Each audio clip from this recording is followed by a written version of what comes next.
Okay, so we are in the Alter Rebbe Shulchan Aruch, chapter 471, right? Tough Ayin Aleph,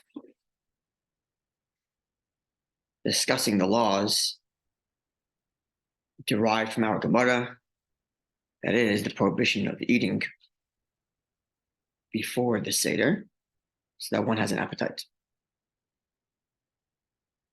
So the prohibition, essentially, as we learned yesterday, is number one, it starts at the beginning of the 10th hour, which would be 9 halachic hours from sunrise. Number one. Number two, the prohibition is against eating at the end of 9 hours. At the end of 9 hours, so the 10th hours, beginning of the 10th hour. Last quarter of the day. The prohibition is against eating bread, which limits this because to begin with, one may not eat chametz at this point. To begin with, one may not be eating matzah that is kosher for the Seder. And therefore, the only bread we're left with is called rich matzah, which we'll discuss in more detail what that is. But essentially, it's matzah that's not just flour and water. It's got other ingredients in there as well. That's the prohibition. Even if one started the meal earlier, knowing that the meal would extend into the hour that's prohibited, it's prohibited to begin that meal, and that we derive from Agrippas. Okay, now halacha beis. Again, take it from our Gemara. Aval muter, but it is permitted, lefel ma'at peres, to eat a little bit of fruit. He does say ma'at, a little. And ma'at yerokes, or a little bit of vegetables. Again, the word ma'at, a little bit.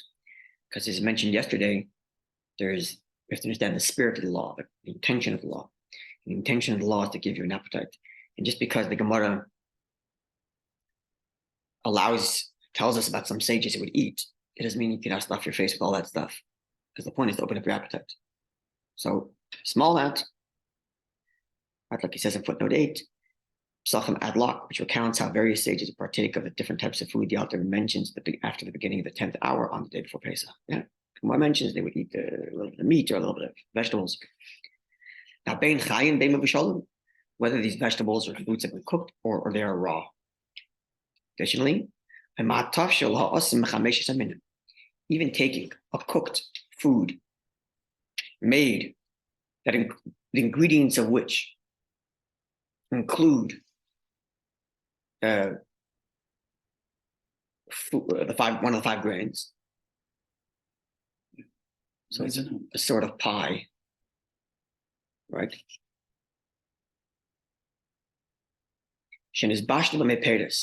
That has been cooked in juice rather than water. It was made in water, now you're running into Nushul Chametz.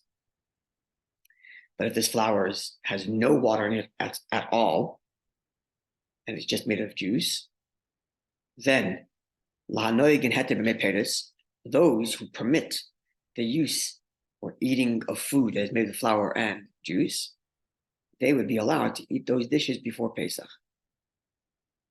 So for many, there's no such thing as mezainis on Pesach, because they don't eat any flour that's mixed with juices. Many don't. Those who do can do so on Erev Pesach as well. A dish that has that sort of pie of some sort, maybe, let's say. Right?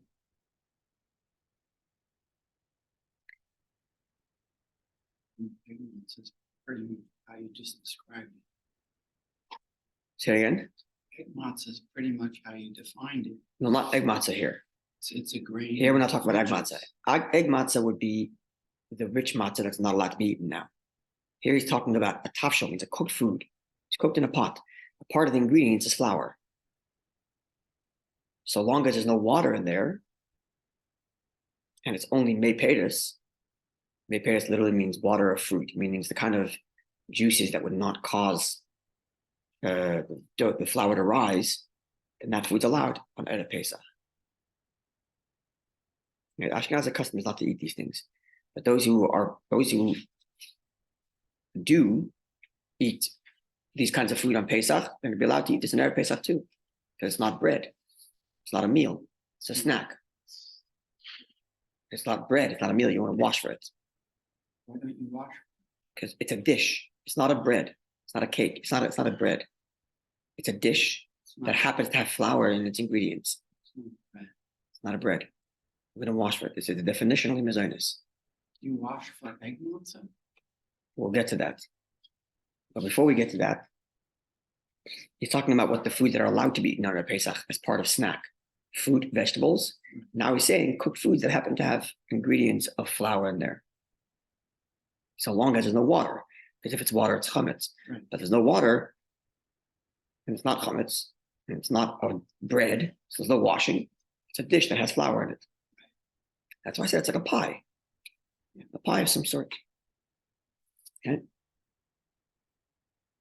Additionally, a little bit of meat, fish, cheese, or eggs. All this would be allowed to be eaten on Erev Pesach. Pretty much like grain and fascist items. Well, even alamichi items. Some. Right? Mostly bread and fascist. Except for the egg Essentially anything but bread. Basically. Including all other things. The only thing that has been prohibited is bread alone.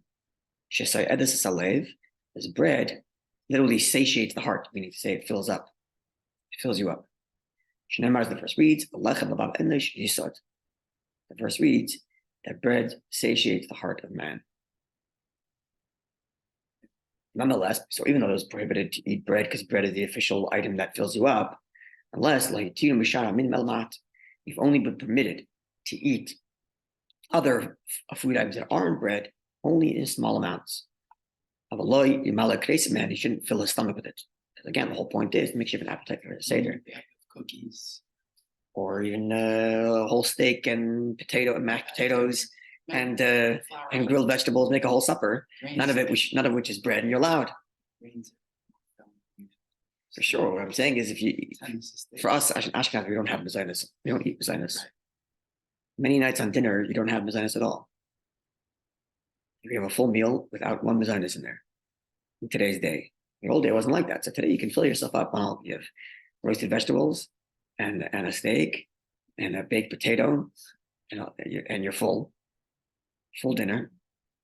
But you didn't violate the law of not eating bread. Which is why he says eating things that aren't bread is only in small amounts. Because the point again is make sure you have an appetite, so don't fill yourself up. Even if you're going to snack on these things. And again, moreover, we learned in the Gemara. You'll see a bit now that the sages would eat these snacks, at least according to Rashbam, according to most interpretations, is because that actually opened their appetite. It's a personal thing. It's a gauge. That's right. Yeah, but the Alter, what makes you hungry? What makes you full? Right. But the Alter doesn't say that you can only eat these things if it opens your appetite. He says as long as you don't fill yourself up, which means it seems to be more lenient. Because again, there's both different interpretations of the Gemara. The interpretation we went with in the Gemara is that these sages would eat these things because it opened their appetite. But one could learn that they ate those things because it didn't fill them up, which seems to be how the Alter is learning it. That they ate these things so long as it didn't fill them up, not necessarily because it opened their appetite. He doesn't say here, eat these things only if they open your appetite. He says, eat these things so long as it doesn't fill you up. Yeah, basically anything but bread, including mazonos if you're of that community where they eat mazonos. And again, Ashkenaz, we don't. Okay, continuing. V'chein as well, yachal lishtes kol ha'mashke. One can drink any drinks, no problem. Drinks don't fill you up. Chutz miyayin, with the exception of wine. Well, wine, shalish demenu ma'at. You cannot drink a little bit of wine. Because, because wine has the same effect as bread, it fills you up, satiates the heart, the language. Seems different than the Gemara. Second, but a lot of wine one may drink. Because you drink lots of wine, you bring about appetite. So the exception, in other words, it works like this. When the Gemara says that certain sages would eat meat or eat different snacks or fruits and vegetables, that was because it didn't fill them up. But Rava, who says I drank a lot of wine, is precisely because, not because he says, well, wine doesn't fill me up. He drinks a lot. If it was because wine didn't fill him up, he would just drink as much as you like without saying I drank a lot. He's saying I specifically drink a lot because it opens my appetite, which therefore means, says the Alter Rebbe, you actually can only drink a lot, because a little bit would be like having a little bit of bread, which satisfies. But only when you drink a lot, then it draws out the appetite, and one may. Interesting phenomenon. That's right. But he goes back and forth. The nonetheless, don't drink so much as that you're stuffed. Or inebriated. He doesn't mention that part. That seems to be obvious. Because certainly that would ruin your enjoyment of desire to eat if you're so, I guess, stuffed to the brim with wine. So there's the halacha of what you're allowed to eat. Anything but bread. Again, the only bread reference here is the rich bread, which we'll get to in a minute. Because actual bread you can't eat anyway, matzah you can't eat anyway. But anything else, you may eat. Fruits, vegetables, even dishes that are made with flour, so long as there's no water in there. And when it comes to wine, a little bit of wine, no, because that's like eating bread. But lots of wine, yes, because that would open your appetite. Okay, Gimel, halacha number 3. Now we're learning from Rav Sheshes. Mishu Histanis.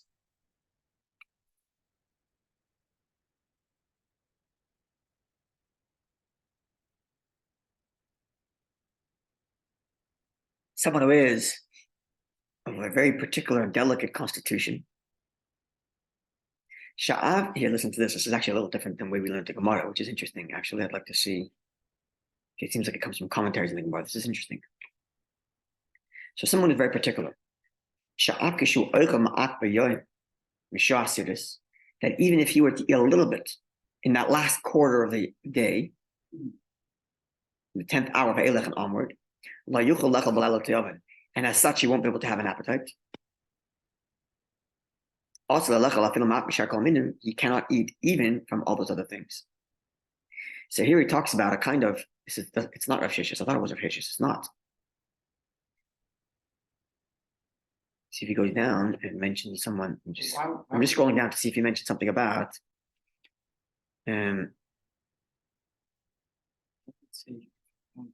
Interesting. About someone who doesn't want to eat all day. I don't remember that. He doesn't mention that. Someone who eats anything in the morning that would make him have not an appetite. It seems that's what the Gemara is talking about. But he doesn't mention that here in the halacha, which is rather interesting. I'm sure there's commentary on this. The source they put in the footnote is Rabbi Yerucham and Ramah. Very interesting. What are they saying here? That person of a sensitive. So a person of a sensitive nature, where a snack after the 3rd hour would ruin his appetite, cannot even have that snack. Right, because I think we learned more that it's a personal. Certainly, the whole point is that if you're right, the point is not. But the Gemara goes so far to give. That's right. No, yeah. So you're right. So in other words, the Gemara says it's up to you. So if you know that this is going to fill you up, don't have it. If you know it's going to open your appetite, go for it. Yeah. Right. Not ever saying even if it's not going to open your appetite, so as long as it's not going to destroy your appetite, eat it. Yeah. Now the Gemara gives another case, which is of Sheshes, that the person fasted all day because eating in the morning would ruin his appetite. But that's not even mentioned here. It's probably a very extreme. And that's perhaps what it is. So my that's right.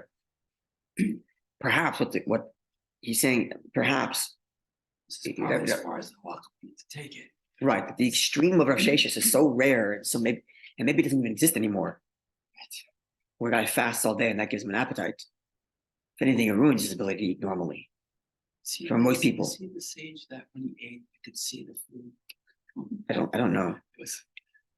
No. That was one person who was starvation because he was in the Second Temple period. He was under the siege. Right, that was him. There was another sage. Tzaddik.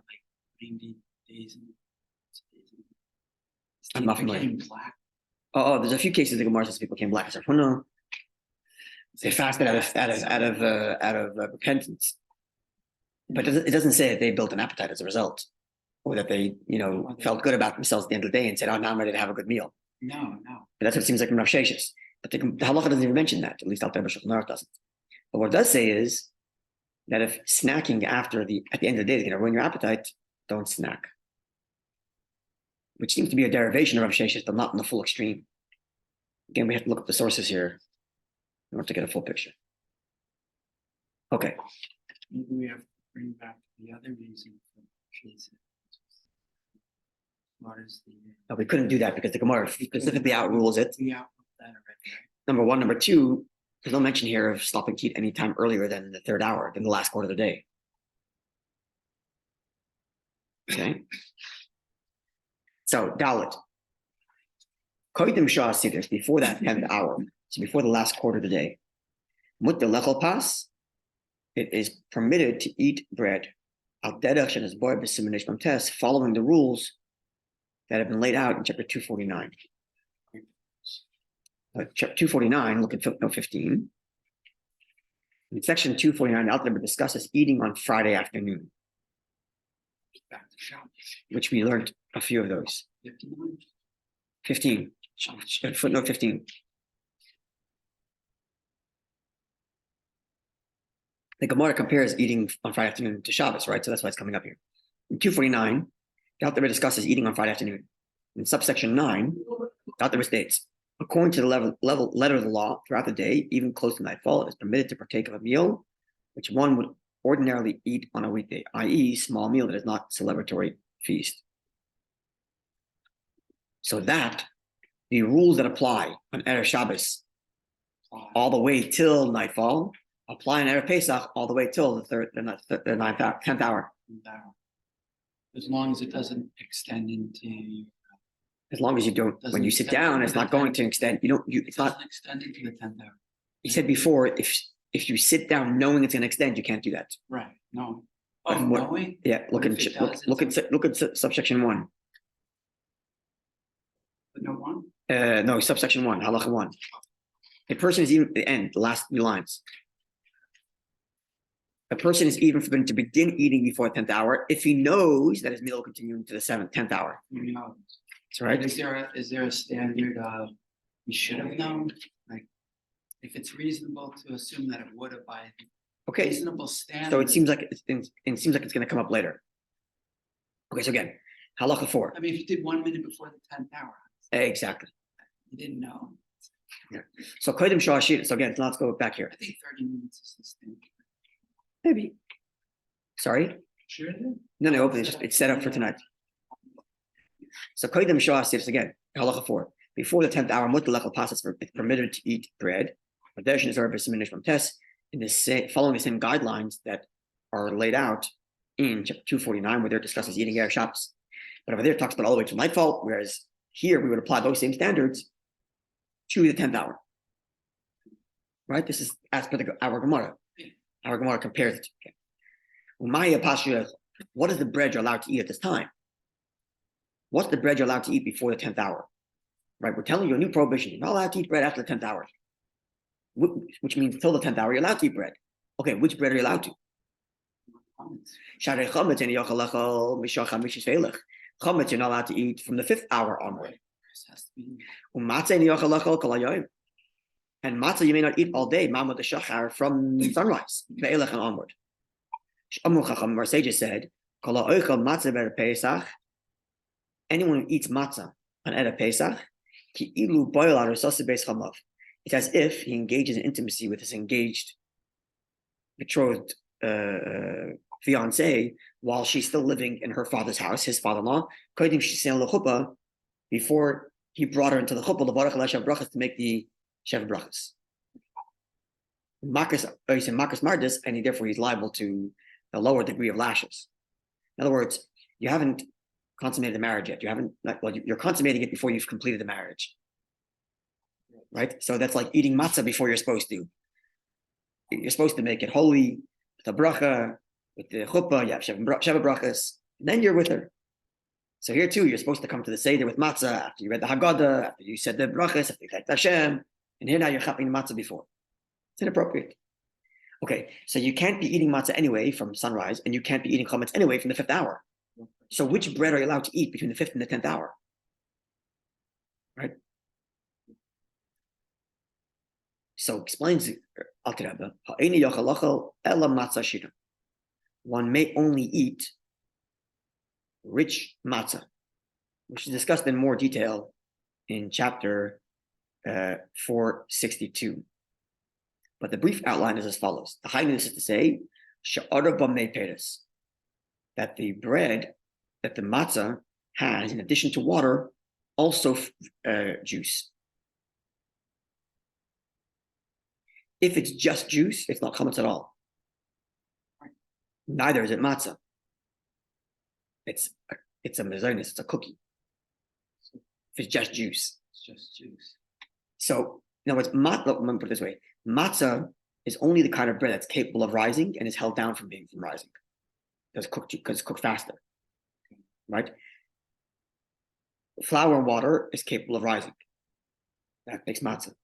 Flour, water, and juice is also capable of rising. In fact, halacha says when you have water and juice together, it rises faster than just plain water. So because it's also capable of rising, it is matzah. But that matzah is not poor man's bread. It's a rich matzah. Poor man's bread is just flour and water. Right? Which is why on the Seder night, you cannot use matzah that's made with anything other than flour and water. Because it's not poor man's bread. But it's still kosher Passover if you beat it down and stopped it from rising. So it's considered matzah, but it's rich matzah. So it's not chametz, and therefore no problem there. And it's not the kind of matzah that you could use at your Seder night. And therefore you're allowed to eat that now in our Pesach. So between the 5th hour and the 10th hour, that's when you can eat your rich matzah. After the 10th hour, the prohibition of not eating any bread kicks in, including this rich bread, this rich matzah. Following? Yeah. I was thinking. Yeah. Is that, can you wash for that? It seems as though the answer is yes. But if it were the purely juiced kind, you say that's not considered matzah. It's not matzah at all. It's just mezzanine. That's right. I wouldn't wash for that. No. I think that commercially made egg matzah, let's say. I don't think There is definitely water in there. I don't think it's just flour and egg. I think it's just juice. I don't think it's flour and egg. Not really. Yeah, the commercially made, I'm pretty sure it's flour, water, and eggs, and probably salt and sugar and a bunch of other things too. It's, yeah, okay, there's different opinions as far as the Ashkenazim, and depends how much you eat, whether you're kaveh or not kaveh, we're not going to get into the details of that. But in theory, you would be washing on this. Certainly if you're setting a meal on it. Right, we mentioned that. Right. Yeah. Okay, so again, we're saying that the prohibition to eat bread in order to have an appetite for the Seder kicks in at the 10th hour, which means prior to that time, there is some form of bread you're allowed to eat, right? Yeah. So we have to think about which bread that might be. It cannot be chametz, because chametz you're not allowed to eat from the 5th hour. It cannot be matzah that you're having at your Seder night, because you can't eat that from the morning.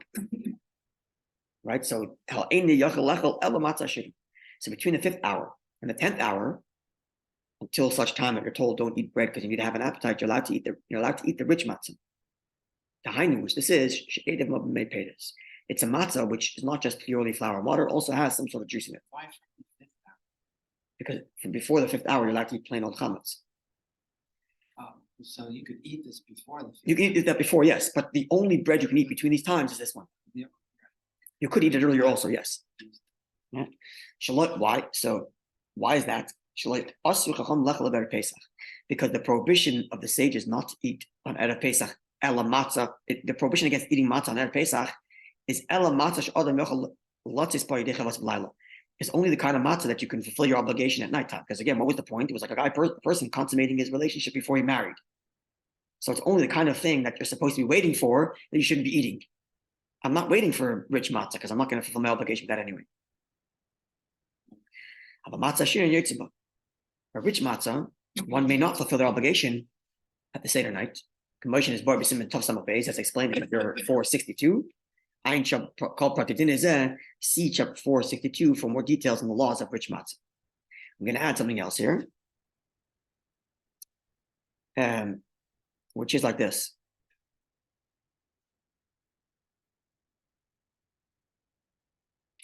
Which is machine matzah. There's machine matzah that's flour and water, not even egg, not rich matzah, it's flour and water. That too, even if one is one would subscribe to the idea that they can eat it all Pesach long because it's kosher for Passover, because the machine prevents the matzah from rising, even though it's just flour and water. One should not use that for the Seder night to fulfill the obligation. Because in addition to the fact that we're just learning here that the matzah has to be flour and water, not rich matzah, additionally, the matzah has to be made with the intention that it's being used for the Seder night in the mitzvah. The machines have no intention. And the guy who presses the button doesn't count either, for reasons explained in halacha. So the Seder night, when you're making the bracha, has to be plain flour and water matzah and handmade matzah. Okay. So then eating machine-made matzah, flour, water kind for the 10th hour is not an issue? Or say it again? Eating the machine-made matzah. Oh, so again, machine-made matzah, seemingly you'd be allowed, yes, following this logic, you should be allowed to eat before 10th hour because you cannot fulfill your obligation with it anyway. That would make sense, yeah. There are those. There's I think there's a certain community which actually dafka uses the machine matzah, but the majority opinion is not that way. Yeah. Okay, so now halacha 5. 2 more halachas here to finish this up. It does not constitute rich matzah. Only if the flavor of the juice, mepedes, is not only juice, because it could be eggs also, is also part of mepedes. But I'm translating as juice. It's not water, the point is. In chapter 462 describes some more detail. Only juice. Sorry? An only juice variety. Only non-water variety. Non-water, but eggs are also part of that. Non-water variety. Yeah, yeah. The details of that, again, are chapter 462 in details. But it's only if the flavor of that other item, not the water, the other juice, nirgish b'matzah, is felt when you eat the matzah. You can sense that it's not just flour and water. But if the non-water, the mepedes, the juice, is so little that any time on nirgish ba, you can't even taste the flavor there. Eina nekras matzah shira, it's not called rich matzah. And you may not eat it at Pesach. Now, this might throw a wrench in what you just said about eating the machine matzah at Pesach. Right. Let's look at footnote 26 and you'll see why. The rationale for this reading, do you see it? Yeah. The rationale for this ruling is that one is forbidden to eat matzah that can be used to fulfill his obligation to eat matzah at the Seder on the day before Pesach, right? That's the prohibition. As stated in section 462.6, according to the letter of the law, one is permitted to fulfill his obligation to eat matzah at the Seder night with matzah into which an unperceived amount of mepedes was mixed, even though we don't do so. So it's like it's bittul. Yes. So in theory, you could use it. Exactly. So in theory, you could use it for the Seder night, even though we don't recommend it, and therefore it's forbidden to eat that before the Seder. So we still haven't undermined anything you said. So yeah, if you're eating rich matzah before the 10th hour, it should be something you can taste the other ingredients. Yeah, that's correct. That's correct. Which the egg matzah, you do taste the other ingredient. It's much sweeter. I can taste the apple juice. Yeah, no, it's much sweeter. Yeah. You can taste it's much sweeter. Yeah. Oh, yeah. For sure. Also, it doesn't say, look at the word uses time one nirgish ba, halacha hey. Time one nirgish ba. Their flavor is discernible. Not that you actually taste it, but you can feel it. As long as you can feel that it's there, then it's considered matzah shira that you're allowed to eat before the 10th hour. Feeling mean like texture and such? In any way, I suppose. Time one is flavor. The flavor is discernible. That's how they translate it in English. You can feel it there. Oh, you can feel it. Exactly. You can absolutely. Blind taste test, you can bite it and say this is not just flour and water. Right? But if it's so minuscule, you can't do that. Texture too is different. In all of it. Yeah. The whole thing is different, yeah. Okay, Vav. This is only in such places where they actually allow for rich matzah to be used throughout Pesach. Right, you said Ashkenaz custom is not to. Well, over there we were talking about Ashkenaz custom is not to do. What was it? No, it was something else. Yeah, that's right. Not to even mess Yeah. No, I wasn't us. Without having Mazonis in our Pesach, which is should include this. Maybe, possibly. Maybe similarly, yeah. So Aval Farnas Barbis, that's right. Aval Farnas Barbis and Tough Samal Bays, but we've already explained in chapter 462, Shemadinas Elu in these countries, that is to say in Ashkenaz land, we don't make rich matzah at all. Ayin Shamatam, see there for the explanation, the reason behind it.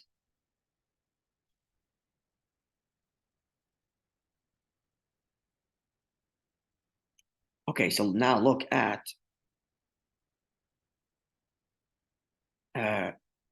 footnote 25.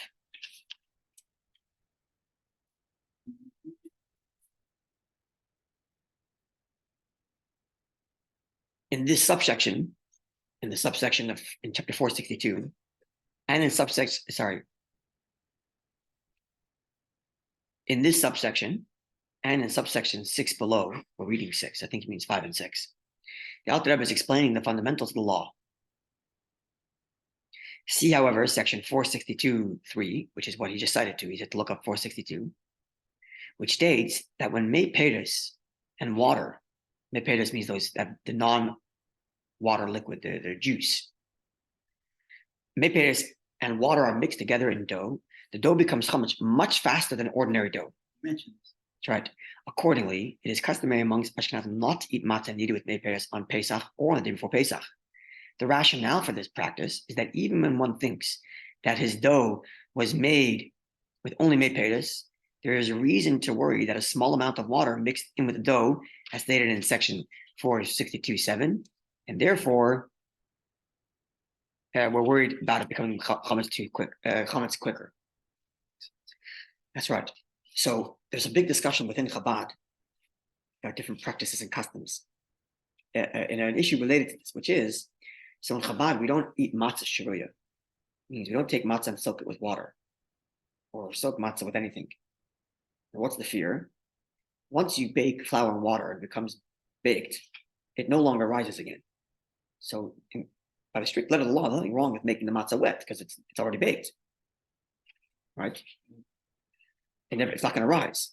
What's the fear? The fear is that lest there be some flour that wasn't baked, right? Because oftentimes, for example, when you make any kind of dough, you roll it out. You roll it out on flour so it doesn't stick. Now, a lot of that flour doesn't necessarily get mixed into the dough. It'll remain flour even after you bake it. Yeah. Right? Oftentimes. Water hits. It's right. No, I mean, if you mix it in with the water, then it becomes part of the glob of dough. But if after you have that glob of dough, you add a flour to make sure it doesn't get stick, for example, then that doesn't necessarily get mixed into the dough, and it remains flour even after you bake it. Right? You can take a loaf of bread, wipe the bottom off, and flour can come off. It's not uncommon. It's not necessarily cooked to the point where it can't rise again. Oh, that's right. It's not cooked again to the point where it can't be rise again. Or, moreover, another example is if it wasn't fully baked, you add water, now it's going to rejuvenate. It's a little doughy, and it's not fully baked. Right? It's a far off fear because our ovens are so hot that they bake the whole thing and it becomes a crisp. Right, and a lot of those very shomer matzah, they're so burnt. they bake them in an oven that's 1,500 degrees. It's crazy, some insane number. Sorry. It's burnt. And they're so thin also. Right. Nonetheless, the fear is there, and therefore we don't have the. Now there's a whole the kind of a discussion within Chabad about what about just taking an avocado directly from the avocado and smearing it on the matzah? Is that okay? Oh. Well, technically it's not water; it's mei peres. So if you don't wash that avocado, right, it's fully closed. The knife you're using to smear on your matzah is dry. Right, you scoop out the avocado directly onto the matzah and eat it. There's no water mixed there. So there's no fear of rising, even if it gets wet. It's common juice. That's right, it's mei peres. And mei peres ain't machmitzi. Mei peres does not make anything rise. So theoretically, eat, enjoy. But the problem is, as we get learned here, because once you have fruit juice, then when you have water on top of that, the fear is exponentially worse. So hypothetically, you can take that avocado, put it right into the matzah, and put it right into your mouth. Once you mix it in with a salad and it gets wet from the washed lettuce, okay, now you ruined it because there's water in there. It's only again if it's 100. An 18-minute leniency. No, it doesn't. No, because once you baked it, it rejuvenates faster. Okay. Also, the water and juice Rejuvenated even faster. Much quicker. Correct. And therefore, many would stay away from putting fruits on their matzah, because once that fruit juice is mixed with water, it's even faster. Do we know how much faster? Halacha says miyad. Exactly. Immediately. What's exactly the measurement of immediately? I don't know. But also, if you remember, the rise does not mean that it's fully risen. Because flour and water to be fully risen could take a lot longer than 18 minutes. It's so long as the process started rising. That's right. It begins to. It's right. The fermenting process begins. It's already chametz, because the full rising is much longer than 18 minutes. Full rising takes much longer. If you have just flour and water, certainly without yeast. But the fermentation begins, and then that's chametz. Souring of the dough. That's correct. That's correct. Okay, so this is what we have. So which really means, by the way, in our customs, this whole law of not eating after the 10th hour is a moot point.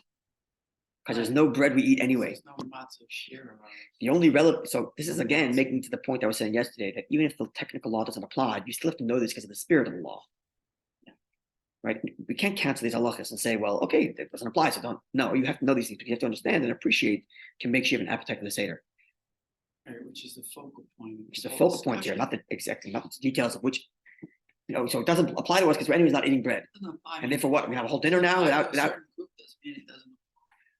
That's correct. So therefore, exactly. I can't sit down for a whole dinner just because, hey, I'm not having any bread.